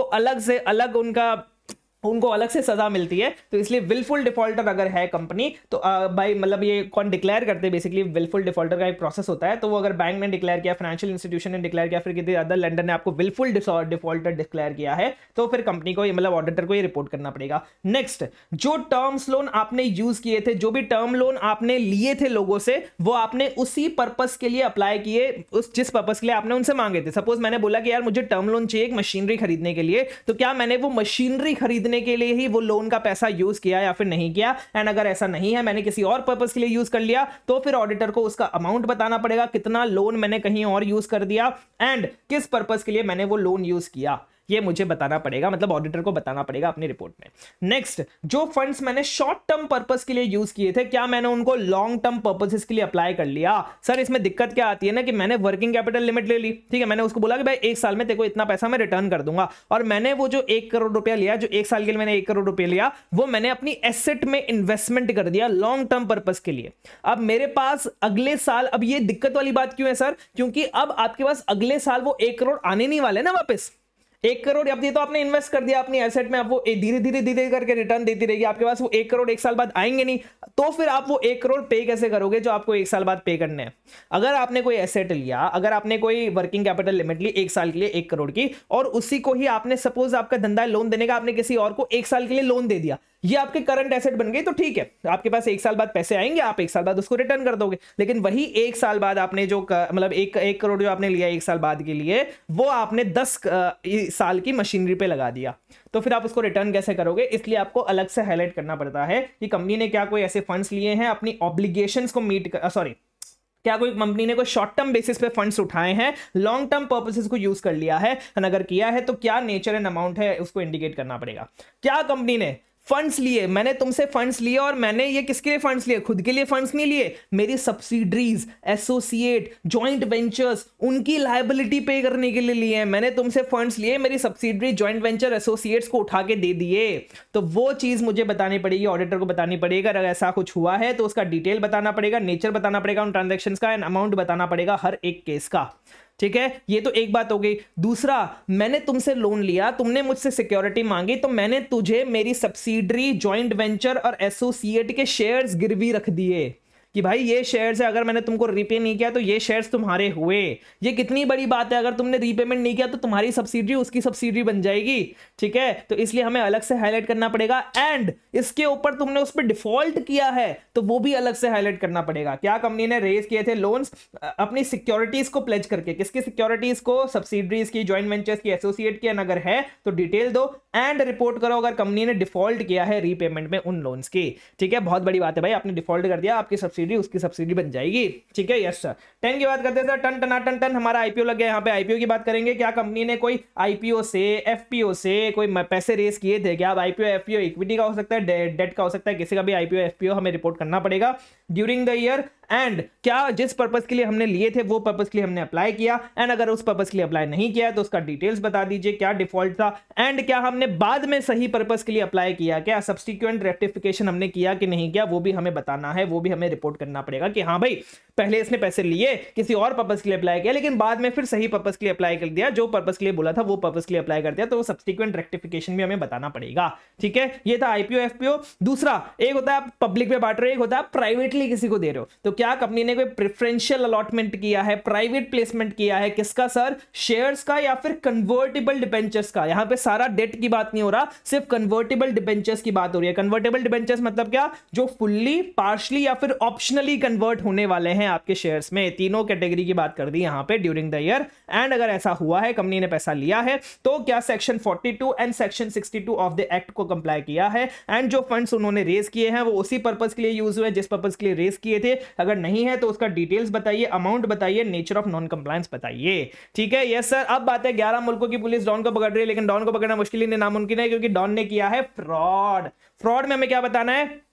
ध्यान से सुनिएगा। वेदर एनी फ्रॉड, कोई ऐसा फ्रॉड जो कंपनी ने किया हो या फिर कोई ऐसा फ्रॉड जो कंपनी पे हुआ हो, ऐसा एक्चुअल में होना चाहिए, इज नोटिस्ड और रिपोर्टेड ड्यूरिंग द ईयर। मतलब आपको ऐसा अनुमान है कि यहां फ्रॉड होगा, यहां फ्रॉड नहीं होगा, तब आपको ये सब रिपोर्ट नहीं करना है। ये आपको तभी बताना है इस पर्टिकुलर सब क्लॉज ए में जब आपने नोटिस किया है या फिर किसी ने रिपोर्ट किया है, एक्चुअल फ्रॉड हुआ है, या तो कंपनी ने किया है या फिर किसी और ने किया है कंपनी पे। दोनों सिचुएशन यहां पे कवर्ड है। एंड अगर ऐसा हुआ है तो हमें नेचर बताना है एंड क्या अमाउंट इन्वॉल्व है ये हमें बताना पड़ेगा, सबसे पहली चीज। दूसरी चीज, क्या कोई report under section 143(12) of the companies है? कि हम नीचे नेक्स्ट जो आपका वीडियो आने वाला है कल, उस वीडियो में हम लोग ये डिस्कस करेंगे सेक्शन 143(12) पूरा। हम ड्यूटीज ऑफ ऑडिटर डिस्कस करने वाले हैं, सेक्शन 143(3) एंड 143(12) कंपनीज ऑडिट के बारे में बेसिकली। तो वो उसमें सेक्शन 143(12) आपका फ्रॉड रिपोर्टिंग की बात करता है। तो क्या हमने ऐसे अंडर सेक्शन 143(12) कोई रिपोर्ट फाइल करी है in form ADT 4 central government के साथ?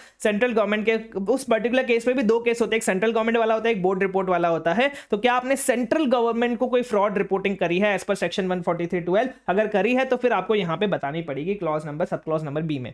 एंड सब क्लॉज सी क्या बोलता है? क्या ऑडिटर ने सारे विसल ब्लोअर कंप्लेन रिसीव किए हैं? मतलब जो भी विसल ब्लोअर कंप्लेन आए थे कंपनी को वो सारे कंसिडर किए या फिर नहीं किए? सर विसल ब्लोअर मतलब क्या होता है? वो सीटी मार के बोलते हैं ना, सीटी मार के बुलाते हैं। तो इसमें कंपनी में बेसिकली विसल ब्लोअर की बात कर रहे हैं लोग कि हमने, अब होता क्या है ना, सपोज मैं एक एम्प्लॉय हूं, मेरा मैनेजर कुछ गड़बड़ कर रहा है, कुछ फ्रॉड कर रहा है।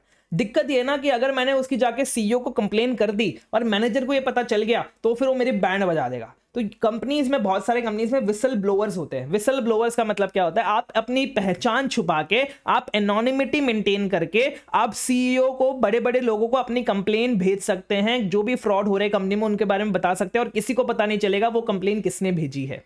तो ऐसे होते हैं आपके विसल ब्लोअर कंपनीज जो कंपनी को मिले होंगे। अगर कोई भी कंपनी को ऐसे कोई कंप्लेंट्स मिले हैं तो ऑडिटर को ये सारी चीजें कंसिडर करनी पड़ेंगी, क्योंकि उसमें भी आपके फ्रॉड की चीजें पता चलती है हमको कि अच्छा ये फ्रॉड चल रहा है कंपनी में। ठीक है, यस सर, ये था आपका क्लॉज नंबर 11। नेक्स्ट हम बात करते हैं सर, 12th क्लास में निधि पढ़ती थी, निधि से याद आया सर निधि कंपनी की। तो हमें सबसे पहली चीज बतानी है, क्या निधि के पास सबसे पहला उनको कंप्लाई करना पड़ता है। एक होते हैं निधि के खुद के फंड्स। निधि कंपनी मतलब कौन होती है? वो अपने अपने मेंबर्स से सबसे पैसा कलेक्ट करती है, पूल करती है, एक पैसे का पूल बनाती है और फिर जिसको भी पैसों की जरूरत पड़ती है उसमें वो पैसा देती रहती है कि आज तुझे 1 लाख की जरूरत है, इसको 1 लाख की जरूरत है, ऐसे करके वो लोग पैसा देते हैं इंटरेस्ट पे और फिर इंटरेस्ट कमा के अपने मेंबर्स को बांट देती है। तो ये बेसिकली निधि कंपनी का मॉडल होता है। तो ये यही बोल रहा है कि निधि जितना डिपॉजिट्स लोगों से ले रही है उसका मतलब, मैं आपको एक चीज पहले तो ये बता दो, एक होता है net owned funds. Net owned funds का मतलब क्या होता है? निधि के खुद के पैसे जो उसने लोगों से नहीं लिए, उसके खुद के पैसे। जब इनकॉर्पोरेशन में आपका जो नेट ओन्ड फंड्स रहता है, खुद का आपका जो पैसा है वो, और जितना आप लोगों से ले सकते हो वो, ये दो अमाउंट है। अब ये बोल रहा है कि आपके पास जितना पैसा है उसका 20 गुना ही आप लोगों से ले सकते हैं एज अ डिपॉजिट। मतलब आपका net owned fund to deposit ratio 1:20 होना चाहिए मिनिमम। मतलब आप बेसिकली 1 रुपया अगर आपके पास खुद का है तो आप 20 रुपए कहीं और से डिपॉजिट ले सकते हैं, उससे ज्यादा नहीं ले सकते। उससे कम भले ले सकते हैं लेकिन उससे ज्यादा नहीं ले सकते। तो यही सेम चीज बोला गया, यही सेम चीज हमें चेक करनी है कि अगर वो निधि कंपनी है तो क्या उसने इस रेशियो के साथ कंप्लाई किया है। दूसरा, आप जो डिपॉजिट्स ले रहे हैं उसमें जो आप टर्म डिपॉजिट्स कर रहे हैं, मतलब आपने टर्म डिपॉजिट्स अगर कहीं पे रखे होंगे, कहीं फिक्स एफडी बना के रखी होगी, तो उसमें आपकी एटलीस्ट 10% जो टर्म डिपॉजिट्स है वो अनअकम्बर्ड होने चाहिए। अनअकम्बर्ड का मतलब क्या है? उस पर कोई भी भी आपने सिक्योरिटी नहीं रखी होनी चाहिए। इन द सेंस क्या होता है ना, जैसे सपोज मेरी किसी बैंक में एफडी है, ठीक है, अब मेरे को लोन चाहिए, मैंने क्या बोला बैंक को, भाई मेरी एफडी को सिक्योरिटी रख लो, मेरी एफडी पे तुम सिक्योरिटी क्रिएट कर लो कि भाई अगर कुछ हो गया तो तुम ये एफडी तोड़ के तुम पैसा निकाल सकते हो। तो तुम्हारे पास अगर निधि कंपनी ऐसा कर रही है, अगर वो टर्म डिपॉजिट्स पे अपनी सिक्योरिटी दे रही है लोगों को, तो उसको एटलीस्ट 10% जो टर्म डिपॉजिट्स है वो अनअकम्बर्ड रखने पड़ेंगे, 10% ऐसे फ्री टर्म डिपॉजिट्स रखने पड़ेंगे जिसपे कोई भी सिक्योरिटी ना हो। एंड तीसरी चीज, क्या उसने कोई भी डिपॉजिट्स के पेमेंट में या फिर इंटरेस्ट में डिफॉल्ट किया है, अगर किया है तो उसकी डिटेल्स दे दो। जो भी उसको डिपॉजिट रीपे करने, कोई मेंबर आया यार मुझे डिपॉजिट रीपे कर दे, मुझे नहीं रहना निधि कंपनी में, तो वो तुमको रीपे करना पड़ेगा। इंटरेस्ट जो तुम देते हो वो इंटरेस्ट तुमको देना पड़ेगा, तुमने ये क्या पे करने में कभी भी डिफॉल्ट किया है, एंड अगर किया तो उसकी डिटेल्स दे दो। ये 3 चीजें हम निधि कंपनी में पढ़ेंगे। नेक्स्ट हम बात करते हैं सर, निधि कंपनी में रिलेटेड पार्टी बनाना चाह रहा था, तो जो भी रिलेटेड पार्टी के साथ हमारी ट्रांजैक्शंस है वो एज पर सेक्शन 177 एंड 188 को कंप्लाई करती है या फिर नहीं करती है, एंड हमें डिटेल्स डिस्क्लोज करने हैं अपने फाइनेंशियल स्टेटमेंट्स में, हमारी रिलेटेड पार्टी ट्रांजैक्शंस के बारे में सारे डिटेल्स फाइनेंशियल स्टेटमेंट्स में डिस्क्लोज है या फिर नहीं है, as required by applicable accounting standards. जैसा हमारे एप्लीकेबल फाइनेंशियल रिपोर्टिंग फ्रेमवर्क में बोला गया है वैसे सारे ट्रांजैक्शंस डिस्क्लोज है या फिर नहीं है, ये भी हमें चेक करना पड़ेगा। नेक्स्ट हम बात करते हैं, निधि को रिलेटेड पार्टी बनाना चाहते थे पर वो इंटरनल ऑडिटर निकली, तो इंटरनल ऑडिटर के केस में हमें ये देखना है कि क्या कंपनी के पास इंटरनल ऑडिट फंक्शन है as per size and nature of business. हमारे बिजनेस के साइज के हिसाब से, बिजनेस के नेचर के हिसाब से क्या इंटरनल ऑडिट फंक्शन है भी हमारे पास। एंड दूसरा, जो इंटरनल ऑडिटर्स हैं उनके जो रिपोर्ट्स हैं क्या हमने कंसिडर किए या फिर नहीं किए, क्या हमने उनके रिपोर्ट पढ़े या फिर नहीं पढ़े, ये हमें बताना पड़ेगा कि हाँ भाई हमने उनके रिपोर्ट पढ़े हैं। ठीक है, ये 2 चीजें हमारे इंटरनल ऑडिटर के, हम उनको, वो इंटरनल ऑडिटर निकली और उसने नॉन कैश ट्रांजैक्शंस पकड़ लिए। नॉन कैश ट्रांजैक्शन का मतलब क्या हो रहा है, क्या कंपनी ने कोई नॉन कैश ट्रांजैक्शन में एंटर किया था, किसके साथ सर, मतलब बार्टर ट्रांजैक्शंस में एंटर किया था, किसके साथ, कोई डायरेक्टर के साथ या फिर कोई ऐसे इंसान के साथ जो डायरेक्टर से कनेक्टेड है, डायरेक्टर से किसी ना किसी तरीके से कनेक्टेड है। एंड अगर हमने ऐसा कोई ट्रांजैक्शन एंटर किया है, नॉन कैश ट्रांजैक्शन एंटर किया है, तो फिर हमें सेक्शन 192 को कंप्लाई किया या फिर नहीं किया वो हमें बताना पड़ेगा। ठीक है, ये हमारा था section clause number 15, that is your non cash transaction. Sir cash नहीं है तो आरबीआई से कैश लेके आएंगे, तो आरबीआई का भी यहां पे क्लॉज आ जाएगा। आरबीआई में भी मेन क्लॉज जो यहां पे आएगा that is your core investment company. Sir core investment company का मतलब होता है जिसका काम ही है इन्वेस्टमेंट करना अलग अलग कंपनीज में, तो कोर इन्वेस्टमेंट कंपनी, जिसको हम प्यार से बोलेंगे सीआईसी। तो अब हम आरबीआई की बात करते हैं। सबसे पहला, क्या हमारी जो कंपनी है उसको section 45IA of RBI act के अंदर रजिस्टर्ड होने की रिक्वायरमेंट है या फिर नहीं है। मतलब सेक्शन, मतलब हमारा आरबीआई एक्ट में कुछ सेक्शन 45IA में कुछ कंपनीज के बारे में बताया गया कि ये एनबीएफसी है या फिर ये एचएफसी वाली एक्टिविटीज करती, एनबीएफसी वाली एक्टिविटीज करती है, हाउसिंग फाइनेंस कंपनी वाली एक्टिविटीज करती है, कोर इन्वेस्टमेंट वाली एक्टिविटीज करती है। मतलब ये बेसिकली अलग अलग टाइप की कंपनीज उन्होंने बताई है कि अगर ये अल्टरनेटिव इन्वेस्टमेंट फंड है, ऐसी अलग अलग टाइप की कंपनी उन्होंने बताई है कि अगर वो ऐसी कंपनी है तो फिर as per section 45IA of RBI act उसे आरबीआई के अंदर रजिस्टर्ड होना पड़ेगा। तो हमें ये चेक करना है हम जिस कंपनी का ऑडिट कर रहे हैं क्या वो ऐसी कंपनी है या फिर नहीं है, एंड अगर वो है तो क्या उसने रजिस्ट्रेशन लिया है आरबीआई का, पहली चीज ये। दूसरा, क्या कंपनी ने कोई एनबीएफसी वाली एक्टिविटी कंडक्ट करी जो एनबीएफसी करती हैं, क्या हाउसिंग फाइनेंस वाली कोई एक्टिविटीज कंडक्ट करी है without valid certificate of registration from RBI, बिना आरबीआई के सर्टिफिकेट ऑफ रजिस्ट्रेशन से क्या हमारी कंपनी ने ऐसी कोई एक्टिविटीज कंडक्ट करी या फिर नहीं करी। तीसरी चीज, अगर हमारी कंपनी सीआईसी है, जिस कंपनी का हम ऑडिट कर रहे हैं वो सीआईसी है, तो क्या वो सीआईसी वाला क्राइटेरिया फुलफिल करती है या फिर नहीं करती है, जो भी क्राइटेरिया आरबीआई ने सीआईसी के लिए दिया है वो क्राइटेरिया फुलफिल करती है या फिर नहीं करती है। और दूसरा, अगर वो कोई ऐसी कंपनी है जो ऐसा क्राइटेरिया फुलफिल करती है जिसकी वजह से उसको आरबीआई से रजिस्ट्रेशन लेने की जरूरत नहीं है, तो क्या वो क्राइटेरिया वो फुलफिल अभी तक कर रही है या फिर नहीं कर रही है, whether it continues to fulfil such criteria. मतलब मैं आपको सिंपल बताता हूं कि सर मैं हूं सीआईसी, मैंने एक ऐसी सीआईसी फॉर्म करी जो उस कंडीशन को फुलफिल कर रही है जहां पे आरबीआई ने बोला है कि अगर आप इस कंडीशन को फुलफिल कर रहे हो तो फिर आपको सीआईसी रजिस्ट्रेशन लेने की जरूरत नहीं है। अब ये तो मैंने स्टार्टिंग में फुलफिल करी थी, अब इस ईयर भी मैंने रजिस्ट्रेशन तो लिया नहीं, तो मैं ये चेक करूंगा एज एन ऑडिटर कि भाई क्या ये अभी तक वो क्राइटेरिया फुलफिल कर रही है या फिर नहीं कर रही है। अगर कर रही है तो ठीक है, नहीं कर रही है तो फिर इसको रजिस्ट्रेशन लेने की जरूरत है। ठीक है, यस सर। एंड अगर पूरे ग्रुप में जितना भी holding, subsidiary, associate, joint venture सबको मिला के पूरे ग्रुप में अगर मोर देन 1 सीआईसी है, अगर एक से ज्यादा कोर इन्वेस्टमेंट कंपनी है, तो फिर हमें इंडिकेट करना पड़ेगा कितनी नंबर ऑफ सीआईसीज है उस ग्रुप के अंदर। ठीक है, यस सर, आरबीआई से कैश लेके आया लेकिन कैश लॉस हो गया। तो अगर कंपनी ने कोई भी कैश लॉस इनकर किया है फाइनेंशियल ईयर में, इस फाइनेंशियल ईयर में या फिर इमीडिएटली प्रीसीडिंग फाइनेंशियल ईयर में, तो फिर हमें बताना पड़ेगा अमाउंट ऑफ कैश लॉस। यहां पे ध्यान देना, यहां पे पीएनएल लॉस की बात नहीं हो रही, प्रॉफिट एंड लॉस अकाउंट वाले लॉस की बात नहीं हो रही, कैश में लॉस, कैश में जो पैसा आया, कैश में जो पैसा गया, उसमें अगर कोई लॉस हो गया तो फिर आपको बताना पड़ेगा। सर यहां पे एंड दिया है लेकिन इसको पढ़ना हमें और ही है, इसको और कह के ही हमें पढ़ना है। मतलब अगर इस साल भी हुआ है या फिर पिछले साल हुआ है तो भी हमें बताना पड़ेगा, दोनों होना जरूरी नहीं है। ठीक है, यस सर। नेक्स्ट हम बात करते हैं सर, कैश लॉस हो गया तो स्टैट्यूटरी ऑडिटर ने रिजाइन कर दिया, तो हमें यह बताना पड़ेगा कि क्या हमारे ड्यूरिंग द ईयर कोई स्टैट्यूटरी ऑडिटर ने रिजाइन किया या फिर नहीं किया था। मतलब हमसे पहले जो स्टैट्यूटरी ऑडिटर था वो ड्यूरिंग द ईयर, मतलब बेसिकली हम जिस कंपनी का ऑडिट कर रहे हैं उस साल में हम किसी और स्टैट्यूटरी ऑडिटर ने रिजाइन किया या फिर नहीं किया, वो हमें बताना पड़ेगा। रिजाइन किया था तो क्या उसने जो कंसर्न्स रेज किया था, स्टैट्यूटरी ऑडिटर ऐसे मनमर्जी से रिजाइन नहीं करेगा, कुछ गड़बड़ होगी तभी वो रिजाइन करेगा, तो उसने जो कंसर्न्स रेज किए थे वो हमने कंसीडर किए या फिर नहीं किए। हमने एज एन ऑडिटर, जो नया ऑडिटर आया उसने वो कंसर्न्स कंसीडर किए या फिर नहीं किए। नेक्स्ट हम बात करते हैं, स्टैट्यूटरी ऑडिटर रिजाइन करके चला गया, मतलब गोइंग कंसर्न पे खतरा आ गया, तो हमें यह चेक करना है कि क्या भाई इतनी सारी चीजें चेक करने के बाद क्या हमें ऐसा लगता है, क्या हमारा ओपिनियन ऐसा बनता है कि कोई मटीरियल अनसर्टेनिटी एग्जिस्ट करती है as on date of audit report. Sir material uncertainty अब आपको क्लियर हो गया होगा, ऐसे 570 गोइंग कंसर्न में हमने पढ़ा हुआ है मटीरियल अनसर्टेनिटी के बारे में। तो क्या कोई ऐसी मटीरियल अनसर्टेनिटी एग्जिस्ट करती है, कब एग्जिस्ट करती है? On the date of audit report. ध्यान से सुनिएगा, on the date of balance sheet की बात नहीं कर रहा, on the date of audit report ऐसी कोई मटीरियल अनसर्टेनिटी एग्जिस्ट करती है या फिर नहीं करती है। किस बारे में मटीरियल अनसर्टेनिटी? कि कंपनी अपनी लायबिलिटीज को मीट नहीं कर पाएगी, जो बैलेंस शीट डेट पे जो लायबिलिटीज है ना उसको कंपनी मीट नहीं कर पाएगी, मतलब क्या, पे नहीं कर पाएगी। And as and when they fall due within the period of 1 year from the balance sheet date। मतलब बैलेंस शीट डेट है हमारी 31 मार्च के बाद 1 ईयर तक हमारी जितनी भी लायबिलिटी आने वाली है, जितनी भी लायबिलिटी फॉल ड्यू होने वाली है, उतनी लायबिलिटी को हम पे नहीं कर पाएंगे। क्या तुम्हें ऐसा लग रहा है? क्यों लग रहा है सर? क्योंकि as on date of audit report ऐसी कोई मटीरियल अनसर्टिनिटी है। और वो हमें कैसे पता चलेगा सर? वो हमें फाइनेंशियल रेशियोज के बेसिस पे पता चलेगा, एजिंग के बेसिस पे पता चलेगा, expected dates of realisation of financial assets and payments of financial liabilities के बेसिस पे पता चलेगा, कब हमारे फाइनेंशियल एसेट्स को हमें रियलाइज होंगे, कब फाइनेंशियल लायबिलिटी को हमें पे करना पड़ेगा, उसके बेसिस पे। कोई अदर इन्फॉर्मेशन के बेसिस पे हमें पता चलेगा, ऑडिटर की क्या नॉलेज है मैनेजमेंट प्लान के लिए, उसके बेसिस पे पता चलेगा। तो ये सारी चीजों के बेसिस पे हमें पता लगाना है क्या कोई ऐसी मटीरियल अनसर्टेनिटी है जिसकी वजह से हमारी मैनेजमेंट जो है, हमारी जो कंपनी है, वो अपनी लायबिलिटीज जो एक साल में ड्यू होने वाले हैं after the date of balance sheet वो पे नहीं कर पाएगी।